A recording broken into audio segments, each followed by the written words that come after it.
अच्छा, वैसे मैं आपको बता रही थी जलन की बात कि सुदेश यादव ने यहाँ पढ़ा तो मुझे बड़ी जलन हुई।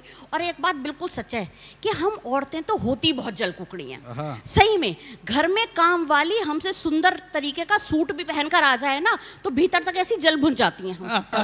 और मुझे तो सबसे ज्यादा जलन अपने पति से ही है। बिल्कुल सच बता रही हूँ भाभी जी, भगवान ने सोने की कलम से किस्मत लिखी है मेरे पति की। ऐसे छांट छांट के रिश्ते दिए हैं ना उस आदमी को, क्या बताऊं।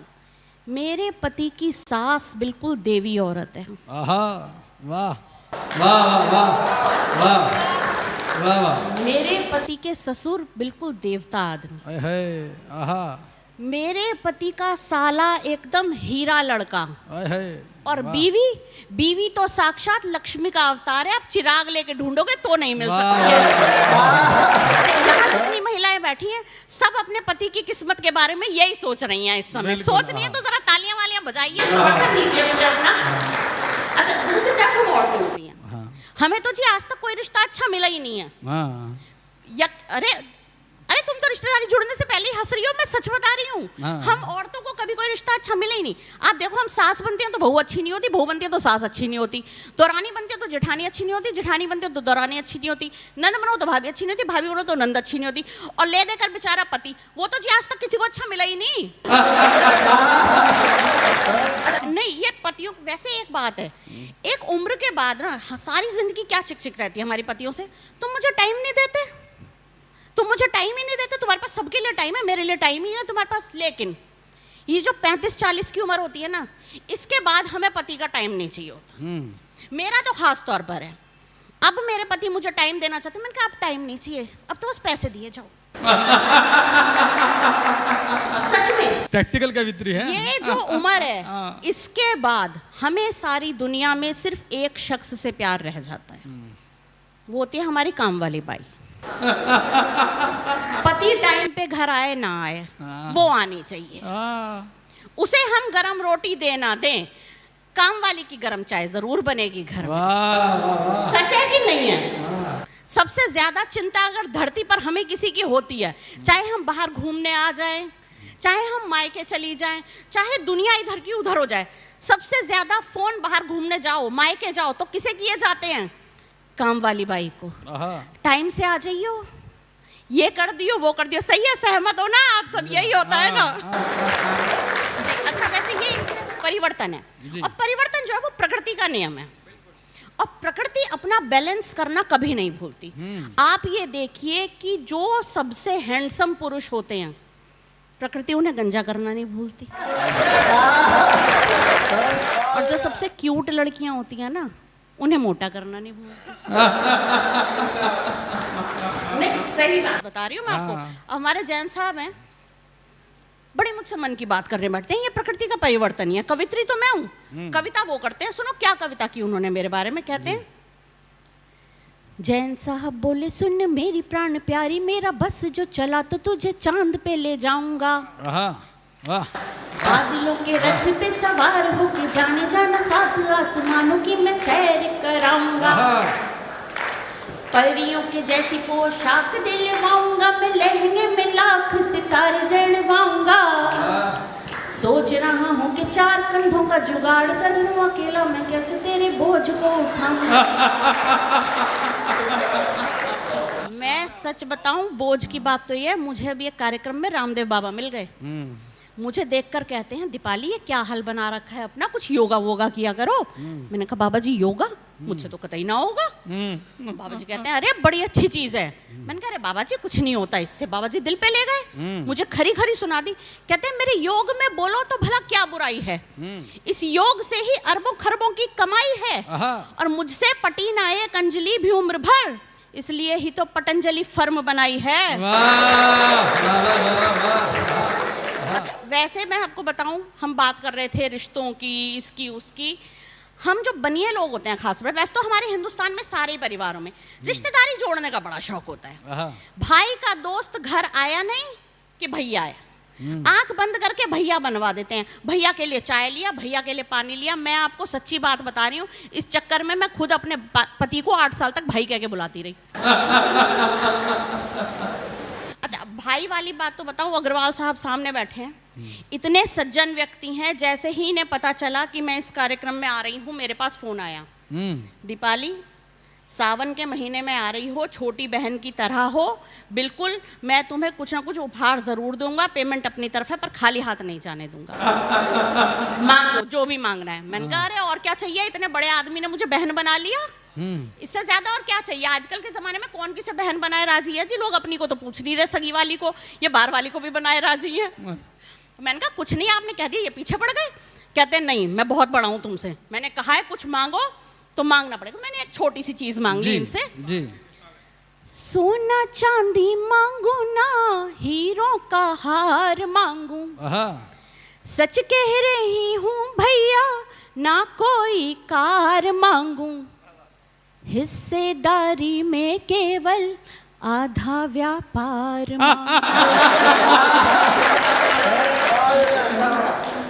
हिस्सेदारी में केवल आधा व्यापार मांगू, किस्मत बना दे मेरी, दुनिया सजा दे मेरी, कर दे प्रॉपर्टी मेरे नाम। तो अगर आप सबको भी लगता है कि ये छोटी सी चीज बहनें मांग सकते हैं, बहनों की महिलाओं की तालियां वालियां आनी चाहिए जरा। ये आपके दिमाग की बात है। हाँ। जाने कैसे कौन लाई है, प्रॉपर्टी में इतना भी हिस्सा नहीं मिलेगा। भाभी जी साथ आई हैं।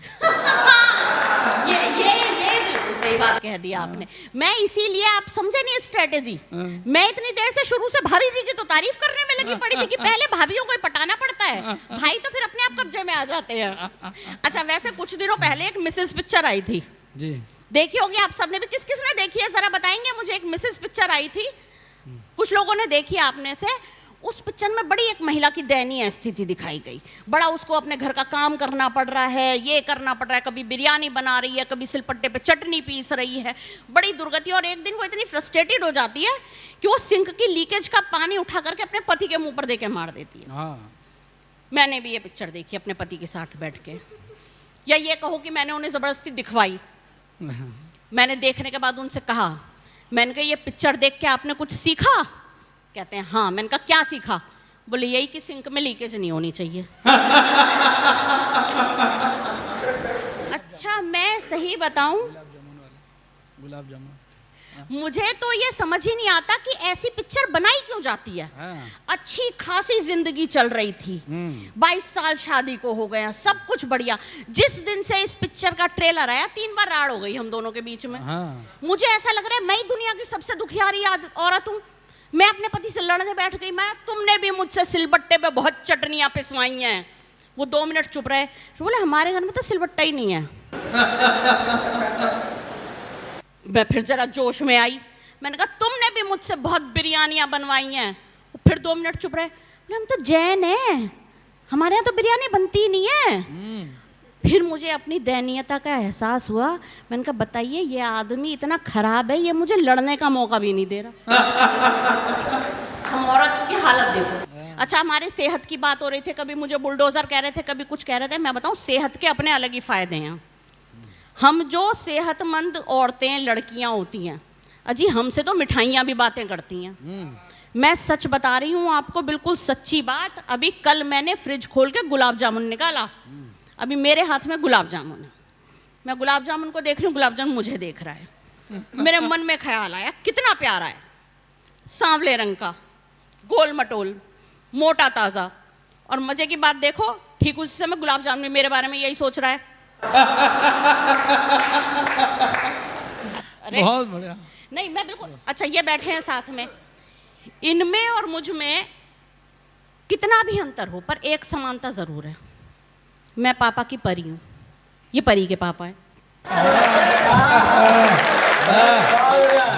आजकल टीवी चैनलों पर इतना कुछ चल रहा है, डांस के शो आ रहे हैं, गाने के शो आ रहे हैं। सब में क्या दिखाया जा रहा है कि वो काम वाली का बच्चा स्टार बन गया, ट्रक वाले का बच्चा स्टार बन गया। ये देख के मेरे बच्चे मुझसे कहते हैं मम्मी हम भी लाइफ में सक्सेसफुल होने चाहते हैं, तुम भी झाड़ू पोछा करने जाया करो। फिर मैंने उन्हें कहा, मैंने कहा बेटे वैसे देखा जाए जो हास्य कवि होते हैं ना, होते तो हम झाड़ू पोछे वाले ही हैं, काम तो हमारा भी सफाई का ही है। फर्क सिर्फ इतना है, हम आदमी की जिंदगी से उसके दुख दर्द और टेंशन का सफाया किया। भाई वाह।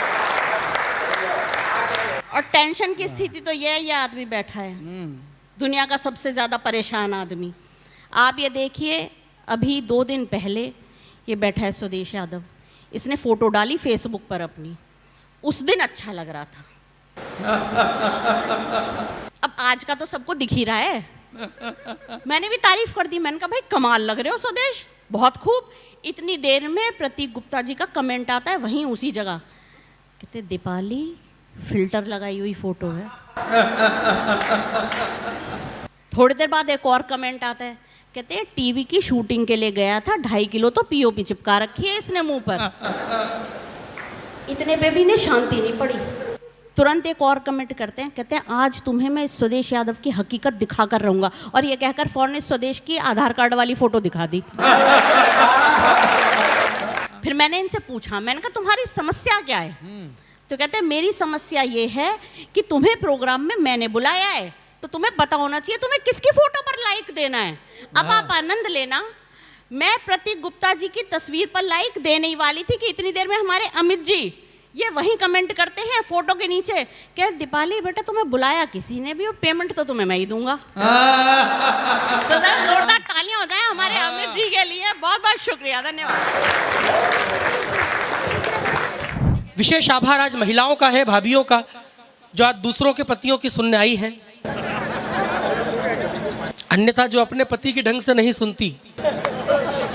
और बड़ी बात यह है कि आज सीरियल छोड़ के आई है, अन्यथा ये वो समय है जब भारत की महिलाएं रोज रात को इस समय नाटक देखती हैं, और नाटक ना देखने दो तो नाटक करती हैं।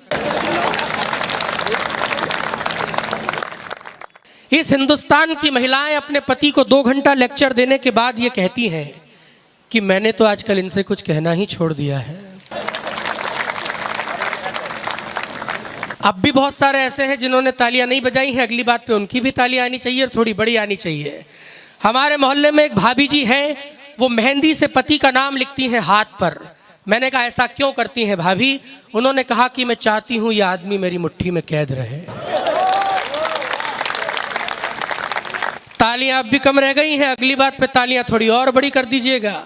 महिलाओं को शक्ति का रूप माना जाता है, क्योंकि शादी से पहले जिस महिला को देखने के लिए पूरा खानदान आता है, वो शादी के बाद अकेली ही पूरे खानदान को देख लेती है। लेकिन इस पर भी बहुत सारे लोगों की तालियां कम रह गई हैं।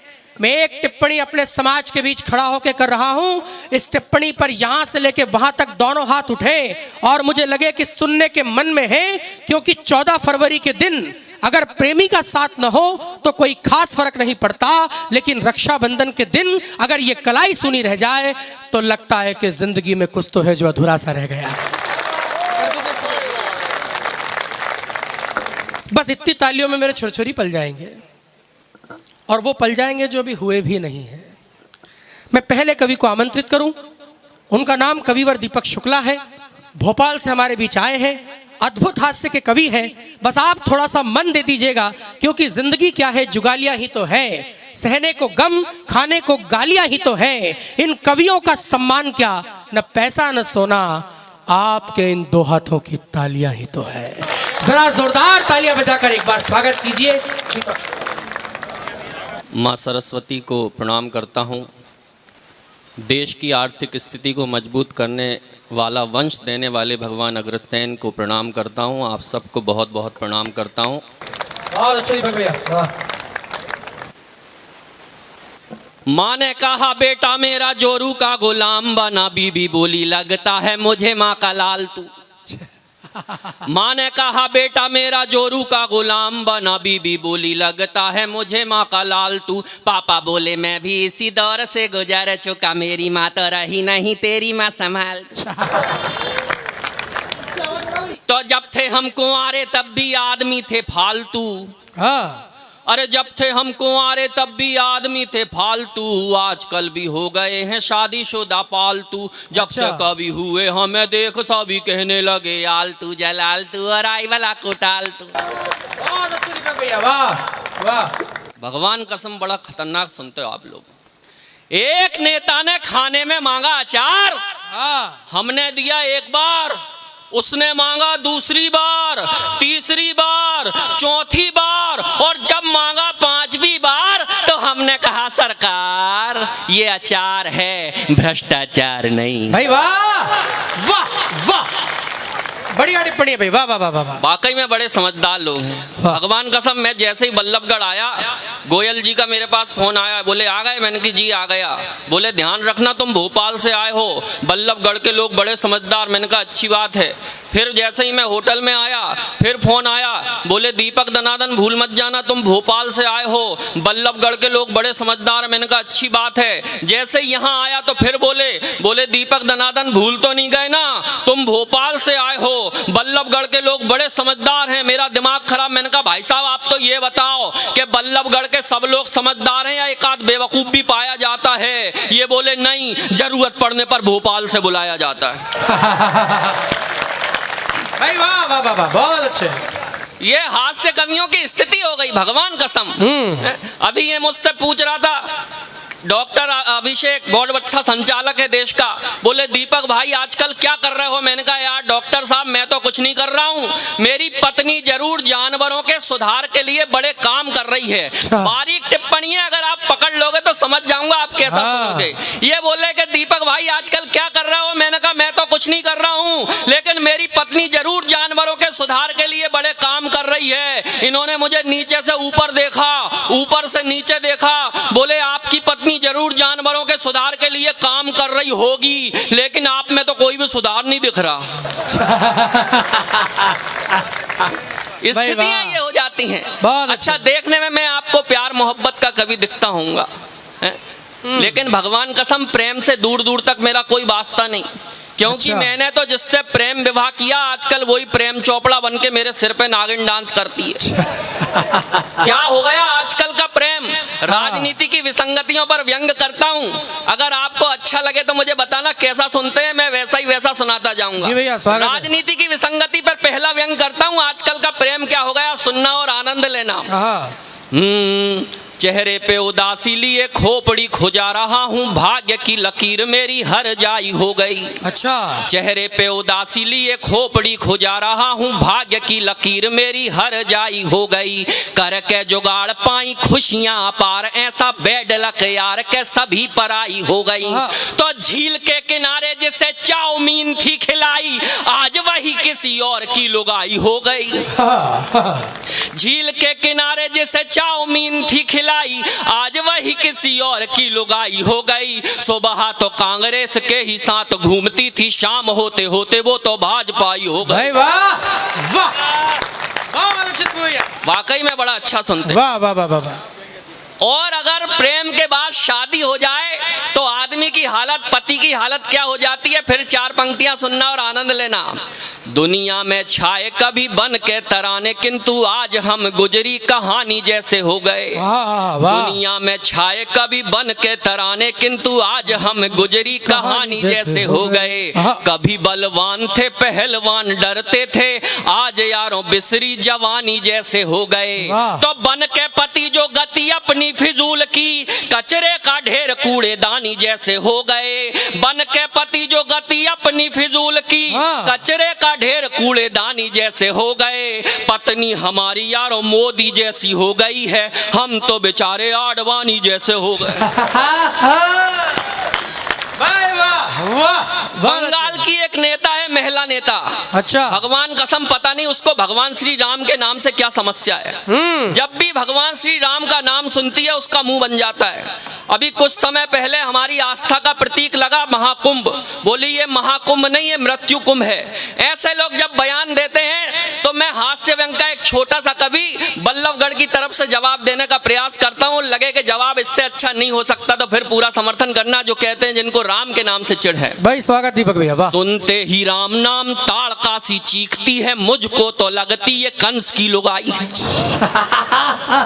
तालियां कमजोर हैं आपकी। भाई वाह, बहुत अच्छा दीपक भैया, वाह। सुनते ही राम नाम ताड़का सी चीखती है, मुझको तो लगती ये कंस की लुगाई है। हाँ। विकलांग हाथ से बुझी लालटेन लिए, झाड़ू लेके कांधे पे ये साइकिल से आई है। अच्छा। तो मृत्यु कुंभ कह रही सनातन की आस्था को, जिसने की नालियों में डुबकी लगाई है। हाय, हाय। मृत्यु कुंभ कह रही सनातन की आस्था को, जिसने की नालियों में डुबकी लगाई है। भगवान अफसोस करके ये कहते हैं, गलती से हमने ये लोमड़ी बनाई है। भाई वाह वाह। एक महान नेता है साहब देश के, पता नहीं वो कब क्या बयान दे दें, भगवान कसम नाम नहीं लूंगा, नहीं तो आप समझ जाओगे मैं राहुल गांधी की बात कर रहा हूं।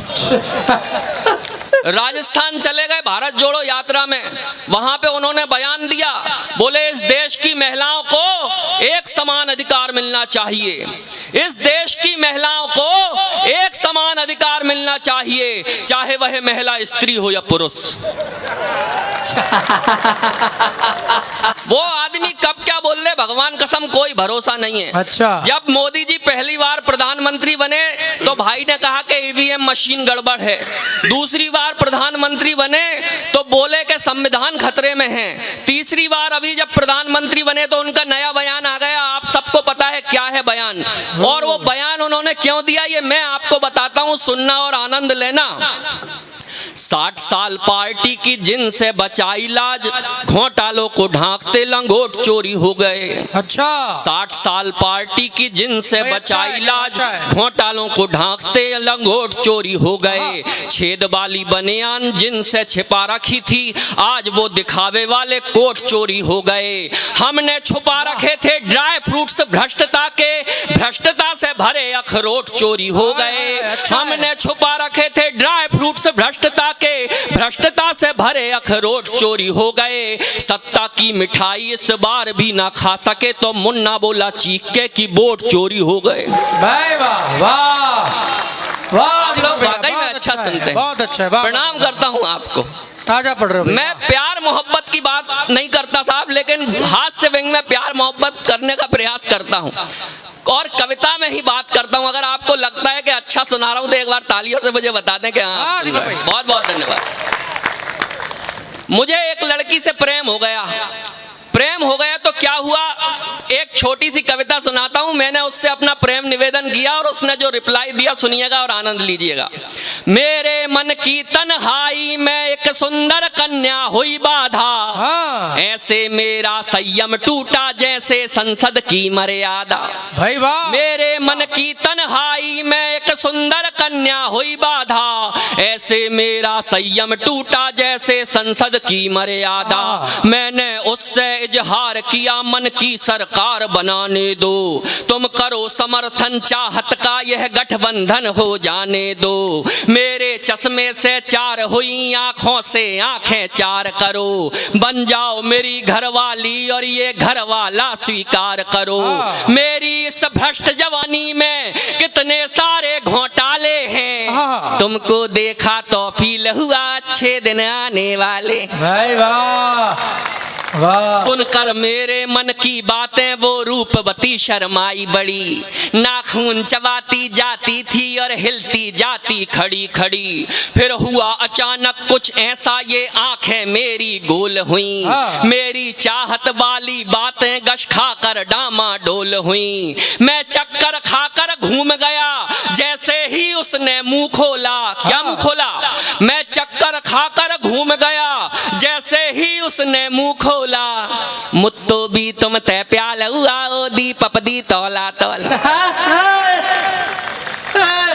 मंजिल तक आते आते ही मेरी गाड़ी क्यों फिसल गई, मैं जिसको कोयल समझा था वो हाय तोतली निकल गई। वो झूम गई मुझसे बोली के तलो तले दे हम तादी। वो झूम गई मुझसे बोली के तलो तले दे हम तादी। मैं चिल्लाया भगवान बचा मेरे भविष्य की बर्बादी। मैं होश गवा कर गिरा वहीं खुल गई नींद में जाग गया। भगवान तुम्हारी कृपा हुई ये आया संकट भाग गया। भाई वाह वाह। आजकल तो साहब साहब मोबाइल चल गए, व्हाट्सअप में एक से बढ़ के एक इमोजी, कहीं आंखों में दिल बना हुआ है, कहीं माथे पे दिल बना, कहीं होंठों पे दिल बना, करके भेज दो और हो गया मैसेज। लेकिन एक जमाना ऐसा था जब ये व्हाट्सअप क्या मोबाइल ही नहीं चलते थे, फोन ही नहीं चलते थे, उस समय चिट्ठियां लिखी जाती थी, प्रेम पत्र। और एक दौर ऐसा आया कि प्रेम पत्र खून से लिखे जाने लगे। अच्छा। और जब खून से प्रेम पत्र लिखे जाने लगे, यहाँ बहुत से भूतपूर्व नौजवान युवा बैठे हैं, उन्होंने कई, यहाँ आगे की पंक्ति में हमारे अंकल लोग बैठे हैं, इन्होंने कई प्रेम पत्र लिखे हैं। कईयों के तो आंखों में आंसू आ गए कि यार मैंने खूब लिखे, लेकिन जिसको लिखे वो किसी और की हो गई। और 2 साल बाद बच्चों को लेके आई, बोली मामा को नमस्ते करो। तो जब प्रेम पत्र खून से लिखे जाते थे तब क्या होता था, सुनना और आनंद लेना कि भाई प्रेम पत्र लिखता था प्रेमिका को खून से, मैं लिखता था प्यार भरे अरमा निकाल कर। अच्छा। प्रेम पत्र लिखता था प्रेमिका को खून से, मैं लिखता था प्यार भरे अरमा निकाल कर। प्रेमिका भी चूमती थी पत्र तो बीमार हुई, कहा कि मलेरिया है डॉक्टर ने जांच कर। तो सुन के वो बौखलाई, मिलने वो मुझे आई, कैसे खून से लिखा है बोली वो दहाड़ कर। सुन के वो बौखलाई, मिलने वो मुझे आई, कैसे खून से लिखा है बोली वो दहाड़ कर। मैंने कहा वीकनेस हो ना जाए मुझे कहीं, इसलिए लिखता था मच्छरों को मार कर। भाई वाह वाह वाह वाह वाह। भोपाल में मेरी ज्वेलरी की शॉप है, छोटी सी, सोने चांदी का छोटा सा काम है। वहाँ कई लोग आते हैं अलग अलग प्रकार के। एक बार गोयल जी आ गए भाभी जी को लेके भोपाल घूमने, मेरी दुकान पे आए, बोले दीपक भाई सोने की अंगूठी दिखाओ हमारी पत्नी को। अच्छा। भाभी जी ने सोने की अंगूठी ली, तो गोयल जी ने जो उनसे भाव, मेरे यहाँ जो सेल्स गर्ल करती है उससे जो भाव किया, मोल भाव किया, उस मोल भाव की बड़ी प्यारी बात आप सुनिएगा और आनंद लीजिएगा कि इनके जो बात। स्वागत है, स्वागत है। पत्नी को सोने की अंगूठी जो दिलाई, मैंने सेल्स गर्ल से कहा कि रेट कम कीजिए।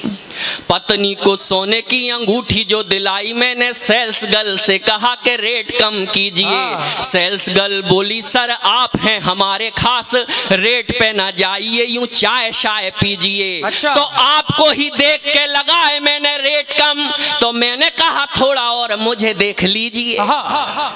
आपको ही देख के लगाए मैंने रेट कम, तो मैंने कहा थोड़ा और मुझे देख लीजिए। पत्नी ने कहा यदि ऐसी कोई बात है तो रखिए इन्हें अंगूठी मुफ्त में ही दीजिए। वाह वाह वाह, बहुत अच्छा सुन रहे हैं। बहुत अच्छा बता दिए हैं कि गोबर सूख के बता देगा भैंस का उम्र कितनी है। दरअसल मेरे क्षेत्र में तो लोग भैंस का बच्चा ही मुझे मानते हैं। हाँ, कोई दिक्कत नहीं है। अब 5-7 मिनट। अच्छा, फोटो आ रही है? बढ़िया।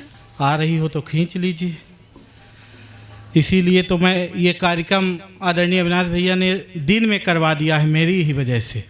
नहीं तो ये रात में होने वाला था। हाँ, सही सही। हाँ माखन जी एक बात बताएं, हाँ, दहाड़े कोई कार्यक्रम कराना आसान नहीं होता है। ये हो रहा है। हाँ दिन। ये दद्दू का डर था कि रात में ना हो पाएगा, इसलिए दिन दहाड़े ही होगा। कोई दिक्कत नहीं। इस मंच की अध्यक्षता हमारे दादा के अग्निहोत्री जी कर रहे हैं। इस मंच को अब यहाँ से वहाँ तक पहुँचना है। हमको दद्दू तक पहुँचना है और दद्दू को मोक्ष तक पहुँचना है। अब ये मंच 5-7 मिनट के लिए मस्ती के साथ सुनिएगा, आनंद लीजिएगा। हाँ, इस मंच में आदरणीय नर कंकाल हैं। नर उसमें मैं हूँ, कंकाल ये हैं। हाँ, आनंद लीजिएगा। मैं बड़ा सम्मानित आदमी हूँ। तो लगी रहा। हाँ, जब से मैं आया हूँ यहाँ सम्मान इस मंच में चल रहा है। वाह। जब से आया हूँ फूल से, माला से, साल से, श्रीफल से, अब राइफल बस से बचा है, उससे भी अगर आप लोग कर देते तो हम लोग इसी गंगा जी मोक्ष को चले जाते। हाँ, मैं सम्मानित आदमी हूँ भी। मैं दरअसल भैया बहुत टैलेंटेड आदमी हूँ। मेरे अंदर टैलेंट कूट कूट के भरा है। ये अलग बात है कि इतना कूट दिया गया है कि इस तरह हो गया। मेरे अंदर टैलेंट ऐसे। अच्छा, सम्मान इसलिए भी है कि मेरा सम्मान होता रहता है हर जगह। एक सज्जन, मेरा सम्मान देखिए दद्दू, कि एक सज्जन सुबह सुबह मेरे घर आए, दरवाजा खटखटाए, दरवाजा खोलते हुए मैंने पूछा फरमाइए। हाँ। वो मेरे हाथ में चना दिए और बोले पहले खाइए। वाह। मैं चना खाते हुए ही पूछा कि सुबह सुबह कहाँ से आ रहे हैं और ये बताइए चना क्यों खिला रहे हैं। वो बोले यही तो बता रहे हैं कि आज शनिवार है। मैंने कहा शनिवार हो, बुधवार हो, रविवार हो, पर आज चना क्यों खिला रहे हैं। वाह, वाह। वो बोले एक पंडित जी ने मुझसे कहा था कि शनिवार के दिन किसी काले कुत्ते को चना खिलाइए। तालियां। हाय, हाय, हाय, हाय, हाय। शनिवार के दिन किसी काले कुत्ते को चना खिलाइए और काला कुत्ता मेरे हाथ से चना खाए। ये कुत्ते में कहाँ दम है। सर आप खा लीजिए, आप क्या। तालियां। वाह, बहुत बढ़िया माखन। वाह। और मेरा सम्मान देखिए रद्दू। हाँ। मैं घर से आगे बढ़ा तो एक ऑटो वाले को हाथ दिया। भाई साहब ऑटो वाले ने ऑटो रोकी। पीछे उसमें एक खूबसूरत लड़की बैठी थी, मोनालिसा की तरह। हाँ।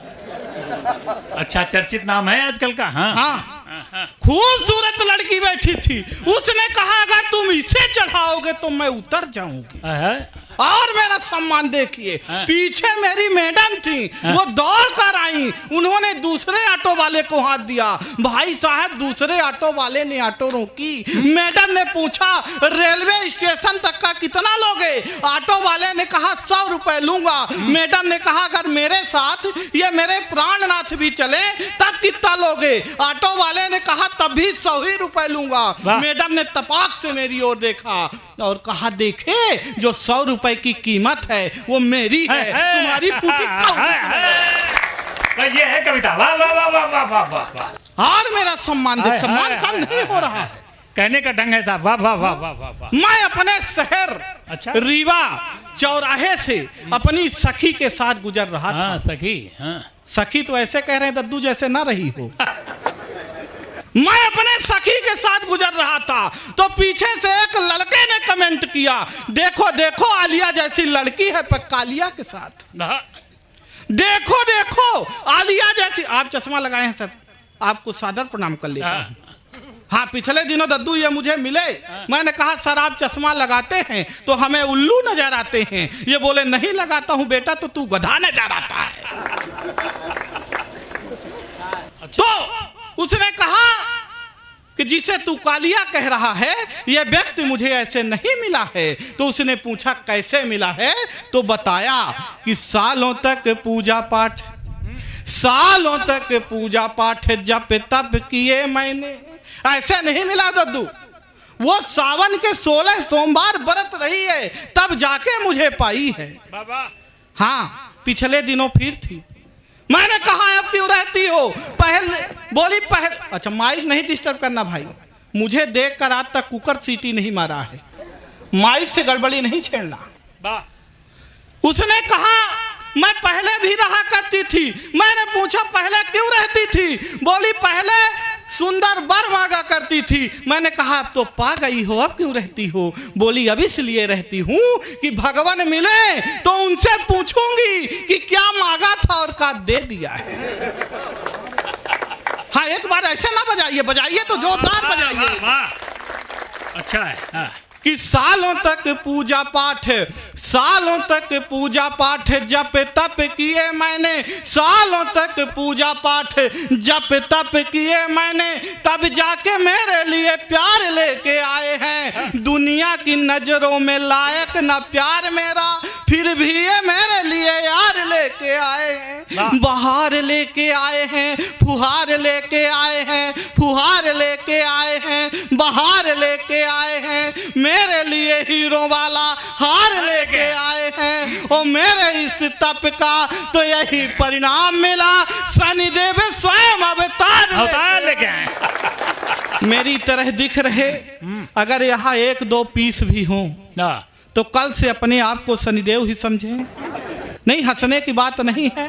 तेल चढ़ जाएगा पर हल्दी नहीं लग पाएगी। नहीं, हल्दी लगने में ही बड़ा खतरा है दादा। मेरी तो लगी नहीं पा रही थी। मैं जहां से आया हूं बिंद यानी सफेद शेरों की धरती। वाह। दादा मुझसे मिले तो बोले यार सफेद शेरों की धरती में तुम जैसा भालू कहां से पैदा हो गया। अरे अच्छा है। तो मेरी तो लगी नहीं पा थी। तो मेरे पिताजी के कई बार निवेदन करने पर एक शादी वाले मेरे घर आए, मुझे देख कर जाने लगे, बोले कुछ नहीं। तो मेरे पिताजी खुद ही आगे बढ़े दादा और बोले कि आपने लड़का देख लिया? बोला कुछ नहीं। उन्होंने कहा देखिए भाई साहब, हमने लड़का देख लिया है, अब आप इसे ब्यूटी पार्लर वाले को दिखाइए। पिताजी ने कहा शादी ब्याह लड़के और लड़की के संबंध हैं, आप लड़की को दिखाइए। तब जाकर फिर मुझे लड़की देखने के लिए आई। आधा घंटे तक लड़की हमको देखती रही। अरे हम लड़की को देखते रहे, ना लड़की हमसे कुछ बोल रही थी, ना हम लड़की से कुछ बोल रहे थे। आधा घंटे बाद लड़की ने हिम्मत करके बोली कि भाई साहब, लड़का आपा ही है। भाई साहब लड़का आपा ही है। मैंने कहा जी बहन जी हम ही हैं। उसने कहा जब हम आपसे विवाह कर लेंगे तो आप मुझे क्या मानेंगे? मैंने कहा जिंदगी। उसने कहा लानत है ऐसी जिंदगी पर जो आपसे विवाह करना पड़े। बहुत अच्छा, वाह। पर किसी तरह से मेरा विवाह लगा कर लगा रह गया, हो नहीं पाया। अरे क्योंकि जैसे विवाह लगा उसके बाद कोरोना काल लगा और लॉकडाउन लग गया। सब होने वाली अपनी दुल्हन से दादा वीडियो कॉल में बात कर रहे थे, मैं नहीं कर पाया। मैं अगर कर लेता और वो देख लेती, मामला वहीं समाप्त हो सकता था। तो मैंने उसे बताया कि कहाँ मिलो तो क्या हो सकता है कि फोन में ही की है बात, फोन में ही की है बात। दिन दिन रात रात 4G का लाभ एक दिन ना उठाया है। प्रेम में पड़े हुए थे, प्रेम में जड़े हुए थे, प्रेम प्याला पी के प्रेम गीत गाया है।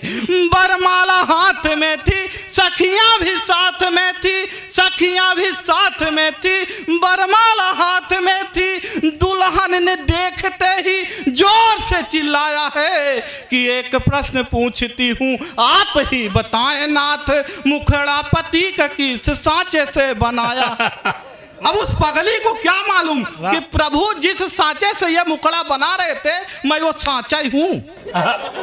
हाँ, मैं यही सांचा लेकर डॉक्टर साहब के पास पहुंचा। मैंने कहा डॉक्टर साहब इस सांचे में भी कुछ हो सकता है? बोले बिल्कुल हो सकता है। मैंने कहा क्या? बोले प्लास्टिक सर्जरी। मैंने कहा कितने में? बोले 5 लाख में। मैंने कहा उससे कम में? बोले बिल्कुल नहीं। मैंने कहा अगर प्लास्टिक मैं अपने घर से दे दूं तो? तब भी नहीं माने। मैंने कहा डॉक्टर साहब मत मानिए, मत करिए, पर आप इतना बताइए कि आपके ये क्लिनिक में, आपकी ये गाड़ी में ये प्लस का चिन्ह क्यों बना रहता है? बोले बेटा बताता तो किसी से नहीं हूं, पर तुझे बता रहा हूं और तू किसी से नहीं बताना। हालांकि जब से उन्होंने मुझे बता दिया है तब से मैं सबको बताए जा रहा हूं। बोले देखो बेटा, प्लस का मतलब ये है एक खड़ी डंडी एक लेटी डंडी। मतलब मेरे यहाँ मरीज ऐसे खड़ा खड़ा आता है, ऐसे लेटा लेटा। अब तालियां होनी चाहिए, बहुत बढ़िया है, वाह। हाँ, टेंशन में रहने की जरूरत नहीं है, जिंदा दिली दिखाइए। आप मस्त लोग हैं, कोई दिक्कत नहीं। टेंशन दद्दू कहाँ गए आप? डायरेक्ट मोछ को चले गए क्या? हाँ, टेंशन आता कैसे है? कहाँ कौन सा टेंशन आ जाए कोई नहीं जानता।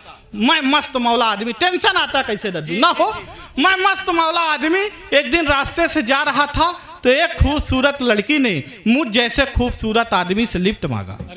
मेरे लिए तो यही टेंशन की बात थी, पर मैं बहुत अच्छा आदमी, मैंने उसे लिफ्ट दिया। भाई साहब कुछ दूर जाने के बाद उसे चक्कर आने लगे, मुझे और टेंशन हो गई। मैं उसे सीधे हॉस्पिटल लेके पहुंचा। 10 मिनट बाद डॉक्टर आया, बोला बधाई हो भाई आप बाप बनने वाले हो। मुझे और टेंशन, बोला बधाई हो भाई आप बाप बनने वाले हो। मुझे और टेंशन हो गई। मैंने कहा कदापि नहीं, होने वाले बच्चे का बाप मैं नहीं हूं। तभी वो लड़की आ गई, बोली नहीं यही है तो और टेंशन। भाई साहब मेरा मेडिकल चेकअप कराया गया और रिपोर्ट ये आई मैं तो कभी बाप नहीं बन सकता। और टेंशन हो गई। फिर मुझे ख्याल आया घर में मेरे 2 बच्चे, वो किसके? और टेंशन हो। इतने में नरकंकाल दादा का फोन आया। सुनो महाराज, हाँ। बोले बेटा तुझे इतनी टेंशन है तो तू मेरे घर आ। मैं इनके घर पहुंचने ही वाला था कि एक छोटे से बच्चे से पूछ लिया, नरकंकाल जी का घर जानते हो? बोला हाँ, यही बगल वाला जहां से मियाँ बीबी की लड़ने की आवाज आ रही है। मैंने कहा तुम उन्हीं के बेटे हो? बोला इसी बात पे तो अंदर झगड़ा चला चलाओ टेंशन। टेंशन समाप्ति नहीं हो रही, पर आप लोग मत रहिए टेंशन में। आप लोग प्रयाग में हैं, कोई दिक्कत नहीं। प्रयाग के तो ऐसे भी कमाल कमाल के बच्चे होते हैं। मैं पिछले दिन यहाँ आया दादा, मैं विद्यालय गया तो वहाँ अधिकारी पहले से आए हुए थे। मैंने वहाँ अधिकारी एक बच्चे को खड़ा करके पूछ रहे थे, बेटे बताओ कि शंकर भगवान का धनुष किसने तोड़ा? अब लड़का प्रयाग का था तो खड़ा होते ही बोला, भगवान का समय ने तो नहीं तोड़ा, ये रामू तोड़ा होगा, ये टंटपाली करता है। मास्टर साहब ने, अधिकारी साहब ने मास्टर साहब को बुला लिया कि कैसे बच्चों को पढ़ाते हो, इनको तो यही नहीं मालूम कि शंकर भगवान का धनुष किसने तोड़ा। मास्टर भी, वो भी प्रयाग के, उन्होंने कहा देखिए सर, ये मेरे पढ़ाए बच्चे हैं, ये कुछ भी कर सकते हैं पर धनुष नहीं तोड़ सकते। अधिकारी आगे बढ़ गए प्रिंसिपल साहब के पास कि कैसे मास्टर है और कैसे बच्चे, इनको तो यही नहीं मालूम कि शंकर भगवान का धनुष किसने तोड़ा। प्रिंसिपल भी, वो भी कमाल के, वो भी प्रयाग के, उन्होंने कहा देखिए सर, फालतू की बात छोड़ दीजिए, आप सिर्फ इतना बताइए कि दूसरा धनुष कितने में आएगा। कमाल कमाल के बच्चे हैं, कमाल कमाल के लोग हैं। एक दिन मास्टर साहब ने पूछ लिया, बेटा ये बताओ तीसरी आंख और तांडव किसे कहते हैं? आप प्रयाग का बच्चा था, वो खड़ा होकर के बोला देखिए सर, आज आप घर जाइए और गुरु माता जी को कहिए कि आज खाना बाहर खाया जाएगा। अब आप बाहर निकल जाइए और अपना फोन बंद कर लीजिए, 3 घंटे बाद वापस घर जाइए और फिर माता जी से पूछिए कि क्या खाना बनाई हो। फिर जो नेत्र खुलेगी उसे तीसरी नेत्र कहते हैं, और जो घर पर होगा उसी को तांडव कहते हैं। कमाल के बच्चे। हमारे 5-7 लोगों के बीच में 2 हमारी बहनें हैं, बिल्कुल मतलब ये समझती हैं कि जो 8-10 लोग ये मिलके कर सकते हैं, ये 2 कर सकती हैं। इसका अर्थ है हाँ, बेटियों का बड़ा क्रेज है। सरकार भी हम लोगों को हल्के में ले रही है। हर जगह आप लिखा पाएंगे बेटी बचाओ और बेटी पढ़ाओ, दीवार के पीछे तक नहीं लिख रहे कि एक बार बेटे बचाओ।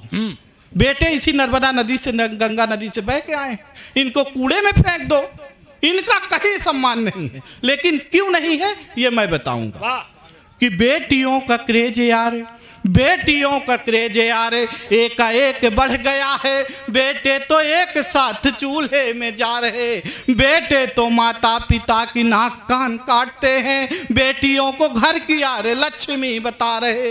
बेटी को पढ़ाओ यार, बेटी को बचाओ यार, नेताजी भी आज बेटी बेटी गुण गा रहे। मैं मानता हूँ बेटियाँ कि गोल्ड मेडल ला रही, पर बेटे भी यार गोल्ड फ्लैग लेके। बहुत